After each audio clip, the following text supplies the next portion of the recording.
The Legend nightclub, with its long history of entertaining people with food, drinks, live music, and a crowded dance floor, now sits abandoned on its perch in Temple Hills, Maryland, on Naylor Road, just across the DC and Maryland state line. Prince George's County has been dealing with abandoned properties, and the old Legend nightclub has put a spotlight on that issue. A new bill in Prince George's County would create a registry of vacant buildings and who owns them, as well as allow the county to find the owners of these same properties. Council member Crystal Oriata has said that there's an estimated 4,500 vacant properties in PG County, and the old Legend nightclub was one of those troubling pieces of property. The councilwoman also said, when you're thinking about trying to bring restaurants and entertainment into the community, and you have these blighted properties that there's no plans in place for them to be rehabbed or renovated, it can make it harder to attract these businesses that we want to see.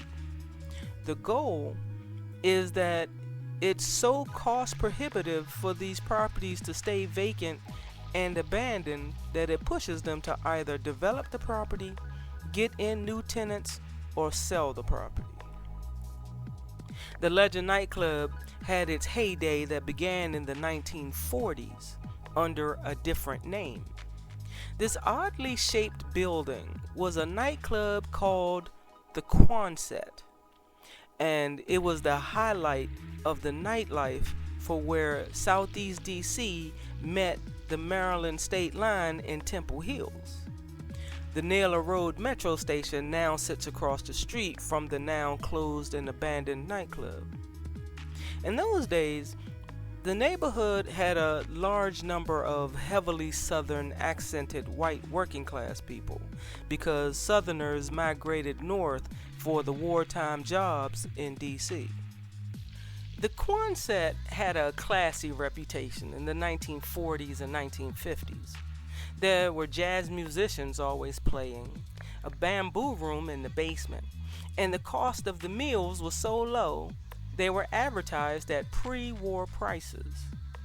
The Quonset Club was itself an old Quonset hut. Quonset huts are dome-like buildings that were built out of corrugated steel stretched over a steel semicircle frame.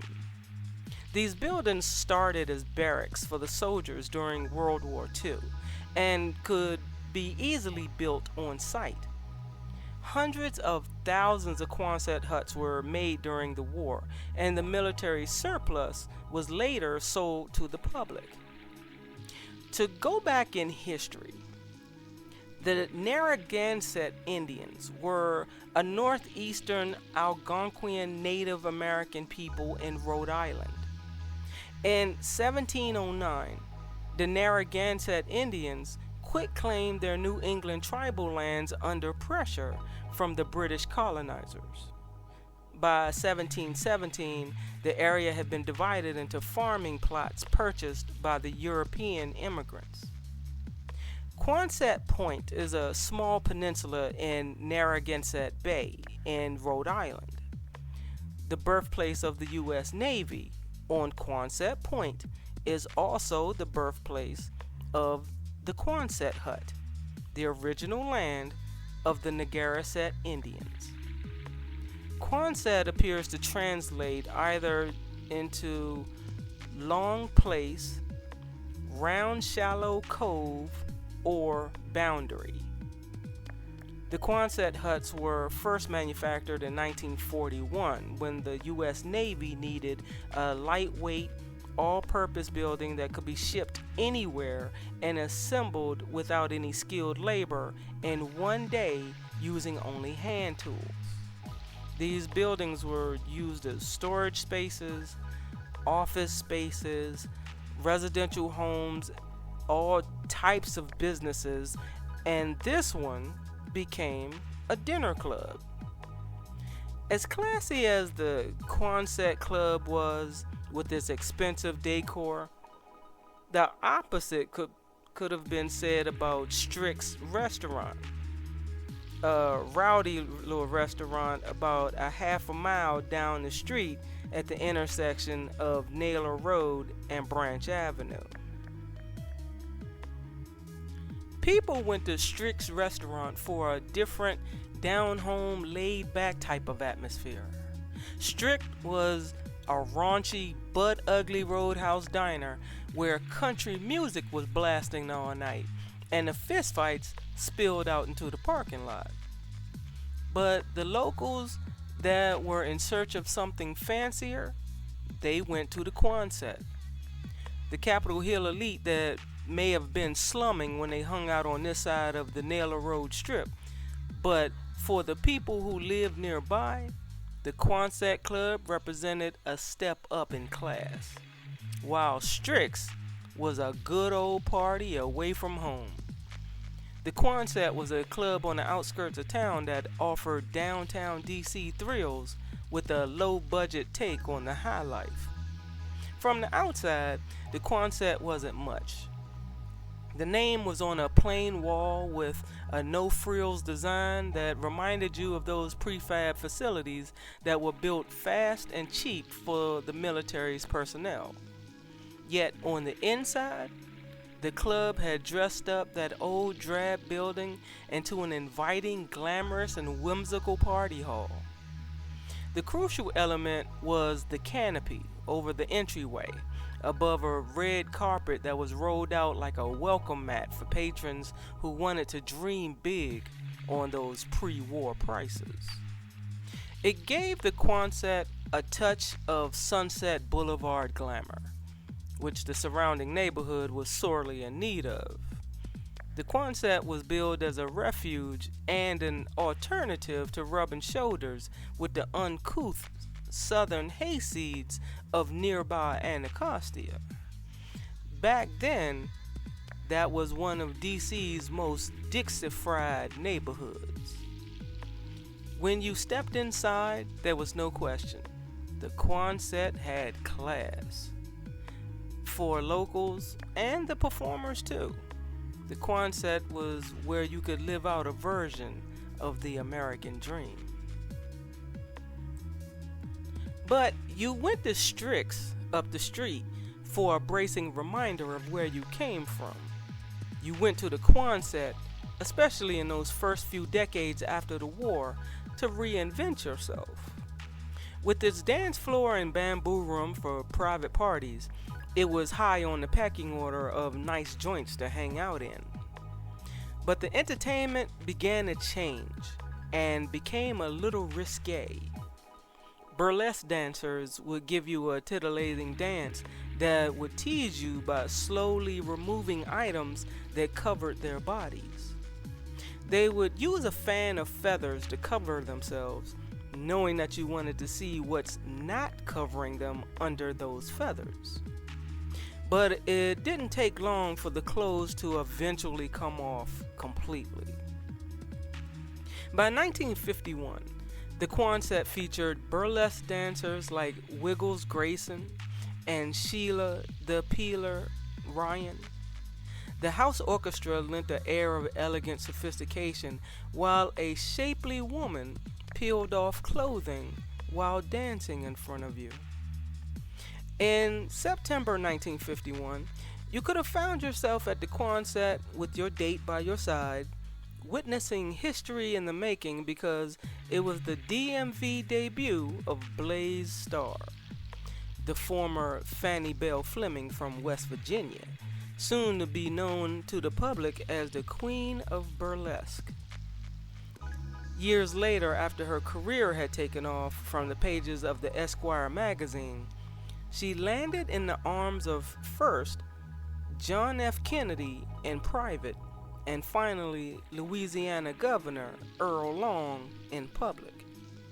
She never forgot that first night at the Quonset, when the howls of delight rattled her nerves as a teenage runaway who had come to DC for work and somehow ended up in the spotlight with hardly a stitch of clothing on after each performance. Miss Starr had said, As I left the stage and ran into my dressing room, I could still hear the audience yelling and applauding. It was a good feeling. I knew they had liked me, as she had recalled in her autobiography, the basis for a 1989 movie starring Paul Newman. She made the decision to quit her day job at the Mayflower Donut Shop in downtown D.C. and follow her destiny. But behind the scenes, the Quonset had its own dark, seedy side to it. The Washington Confidential, a tabloid magazine published in 1951, stated that the club was run by the Chinese syndicate of the district, which has established perfect harmony with the white bosses, quote unquote. In fact, Quonset owner Sam Wong, who also ran the Dragon and the China Clipper nightclubs, was a notorious DC gambler. But around that same time, the Quonset decided to give the dancers a break and go a little more upscale. It was renamed the Quonset Supper Club, featuring steak dinners alongside its Chinese food menu. Management also had booked fresh new talent acts from the downtown DC cabaret clubs. In the spring of 1955, if you didn't mind ducking the beer bottles, you could have gone to Strick's Bar and Restaurant to hear the singing of a lovely young 22-year-old Patsy Cline, a young lady from the wrong side of the tracks in Winchester, Virginia. Patsy Cline already seemed to have that star quality that made her a legend after she had lost her life in a plane crash in 1963. Patsy could sing beautifully, but she also had a foul mouth. Her sense of humor and a salty tongue allowed her to hang tough with the bad boys of Washington's country scene, including future Sausage King singer Jimmy Dean.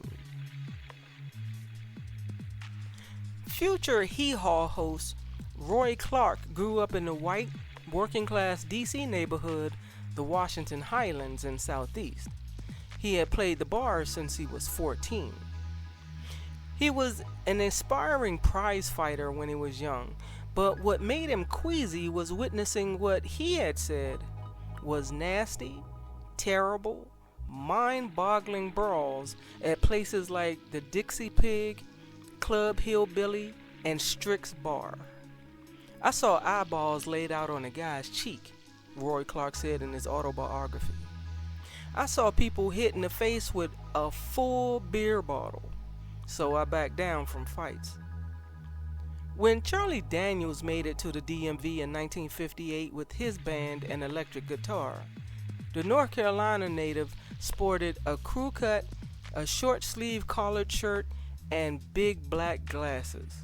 He was unrecognizable from the bearded Southern rocker from the 1970s. I was 21 years old, he had said. We were a bunch of kids just going for it. For a while, we were kind of a novelty, and we were very energetic on stage. We were cooking, and DC was kicking it. Roy Clark remembered that Daniel's band, called the Jaguars at the time, often competed in a kind of a battle of the bands at Strick's Bar, facing Clark and his band in epic Sunday showdowns that lasted from the early afternoon until the early morning's last call. Strick's Bar may have been one of the last old-school honky-tonks, but then it too changed and had to have rock and roll bands. In the late 1960s, Link Ray played there also, and his signature song, Rumble, providing the perfect soundtrack for biker gang brawls that spilled out into the parking lot. Because of those times were changing, the Quonset adopted its own if you can't beat 'em, join 'em strategy, showcasing a diverse mix of pop, rock and roll, and even stand-up comedy. The club brought in local rock bands like Jimmy V and the Scamps, and the Naturals that featured the McDuffie brothers, who happened to hail from Anacostia High School in Southeast DC. Local rock and rollers Tommy Cole and the Belvederes were the house band at the Quonset, often in the mid-1960s. Band member Gino Durcola recalls that the venue being more spacious and elegant than the clubs that he was used to. "I always enjoyed playing the Quonset," he said. "It was a big, comfortable place. They had that beautiful oblong type bar and a nice dance floor. We never had any trouble getting everybody up and dancing." House singers Johnny Staggs and Richie Kay made the Quonset a destination, especially for the female patrons. Kay was a pop crooner counterpart to Staggs' blue-eyed soul man act. He wore a cobalt blue silk pinstripe suit with wraparound cufflinks, and he sang romantic ballads by Frank Sinatra and Tony Bennett.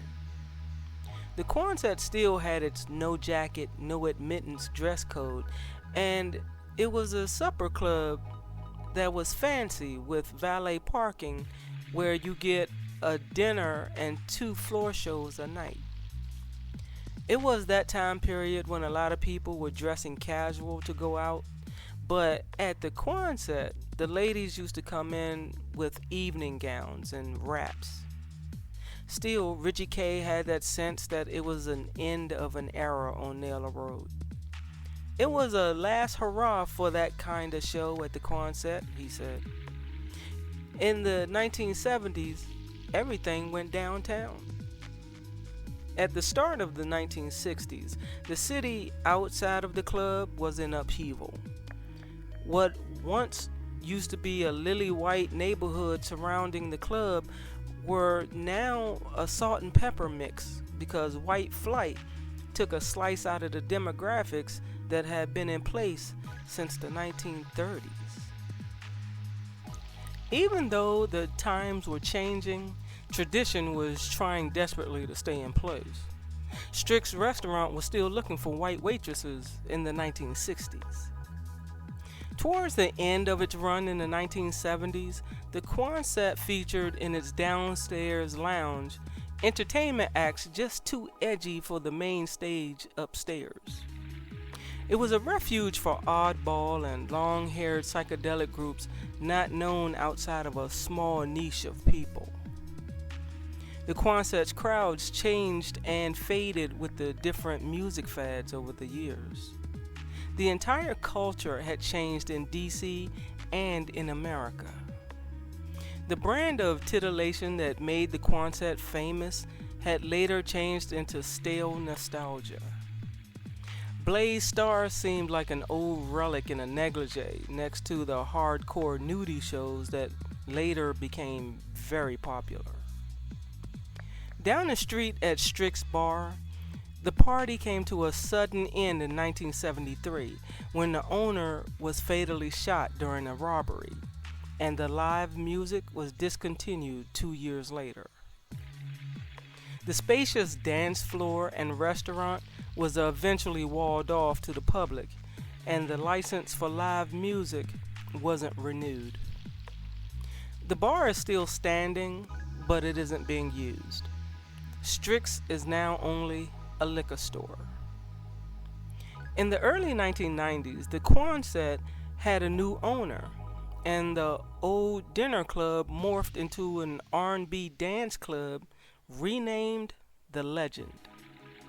The Legend Restaurant and Nightclub officially registered in 1993, and it continued the legacy of live music and dancing, becoming a beloved hotspot for go-go bands and weekly cabaret parties. The women left the ball gowns at home for tight blue jeans and shorter dresses, while the fellas left the dinner jackets at home by swapping out what was now considered urban wear. It was more denim, leather, and large work boots that were made fashionable by a new generation of young people. The last go-go party listed on Facebook for The Legend was on December 5th, 2012. The Legend finally closed in 2013. The building has become one of those haunting places that you drive by and wonder how it could have survived this long without seeing a wrecking ball. More trees have grown up and around the building, hanging over the rusted corrugated metal roof. And the canopy entrance, where the valets stood ready to park your car in the club's heyday, was still there in 2013. But a remnant of the old worn red carpet was left only on the steps. There was a for lease sign in an empty parking lot, but there haven't been any takers for this old DMV happy hours relic. Now the canopy is long gone, and in the spring of 2025, a fence has gone up and around the property. In 2021, radio station WPGC 95.5 sent out condolences to the family of Kevin Schwab, the owner of the Legend restaurant and nightclub, because of his passing. The post reads, "From our weekly live broadcast to Bad Girls Night Out, to the location for the recording of DJ Flex's Water Dance, Kevin and the Legend were a part of the fabric of WPGC. Kevin even let our very own Reverend Lee launch his church from the Legend. Kevin was good to so many and will be truly missed. Rest well, Kevin." There was a memorial party thrown for Mr. Kevin Schwab by former DJs, paying tribute to the man who helped provide a launching pad for so many artists. Without a new owner for the old nightclub, PG County is left figuring out what to do with the property. So many people have fond memories of the Quonset Club and from the Legend. I also wanted to share an opposite view of the club from 2 Yelp reviews. Miss Keisha from College Park, Maryland, gave this review in 2015, well after the club had already closed. She said, "I went here in 2006 with my cousin and her friend. My cousin and I heard about this place mentioned on the radio, WPGC 95.5, and she checked out the website.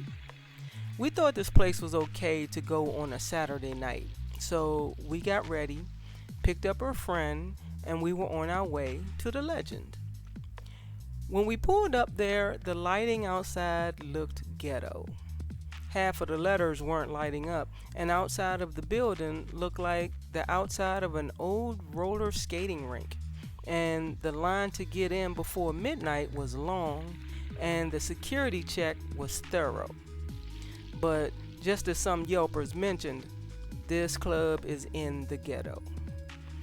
As soon as I got in with my cousin and her friend, the main level was a little bit narrow and overcrowded, so we went to the basement. The basement was so much cooler in temperature terms than the main floor. The basement also had a dance floor with layers and a DJ who plays different music. The DJ at the time played reggae. I think the basement was the best part of the club. This place gets 2 stars because it could have been better." A second Yelp review is by KS, written in 2011. I'll read some of what he wrote. He said, "I'm not from DC, but go to school out here, and my friends and I are trying our hardest to go everywhere in DC before we graduate. We have been saying we want to go to the Legend one night because they always talk about it on the radio. So one Friday night we were bored and decided to try it out, and it was free until midnight. We also knew it was in the hood, and people from out here were continuously telling us that. But what does that really mean? We weren't going to stay in Northwest forever for fear of going to the hood. We pull up. The club has its own parking lot, which is great. You don't have to worry about paying for parking. We see a long line and stand on it in the freezing cold at about 11:10. When I tell you that we moved about 5 feet by 11:30, I'm not exaggerating. So we're standing there in the freezing cold, just waiting. There was a VIP line directly next to us that was going right in.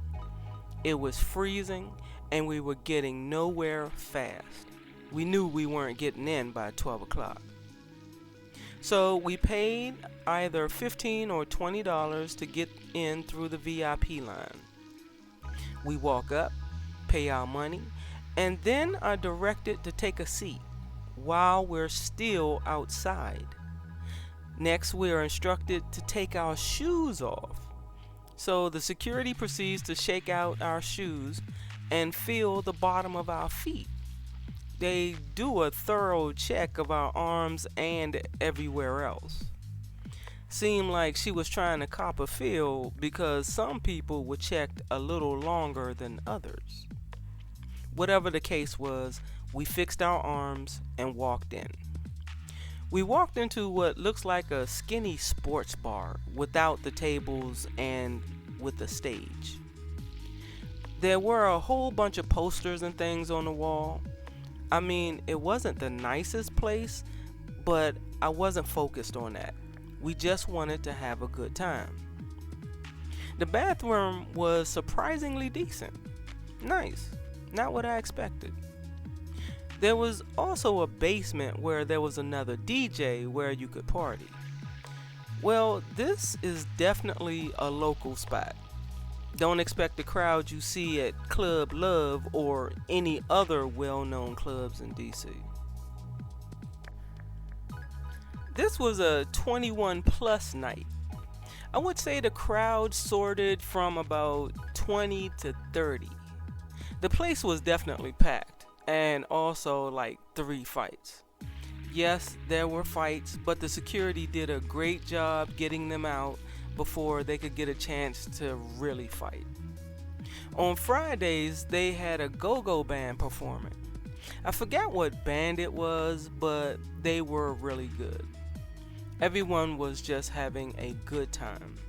If you've never experienced a go-go, they are really live. I've only been to like 4, but I always have a real good time. I didn't drink anything there, so I can't comment on the drinks or the prices. It was definitely a different experience. I thought I've been to hood spots in DC, but this definitely surpassed them all. With that being said, I still had a really good time, and I will probably go back in the future. So, my question to all of you: what were your clubbing days like? Have you been to a DC dance club before? Are you old enough to have been to the Quonset nightclub? Have you been to the 1990s generation of the Legend nightclub? I can say that I've been once. What about Strick's liquor store? Did you know it used to be a restaurant with live music that later ended with so many fistfights and fatalities that the demise of the owner is what changed its trajectory? Leave your answers down in the comment section for us, because we would love to know what happened in your youth at these different, now historic places. I would now like to thank my sponsors for this video. Third Eye Lottery 287 is one of my OG supporters. I thank you very much. Vonnie Morton 8195, I thank you for your support. And AR Kilgore Enterprises has said, I watched your work on H&D, and being a DC native, I appreciate the attention to detail and the history. So I say to you, I really thank you very much for your support. And thanks to everyone else's support of my channel, and thank you to everyone who follow me around DC. I am Dickie D, your DC tour guide, and I will see you around Washington.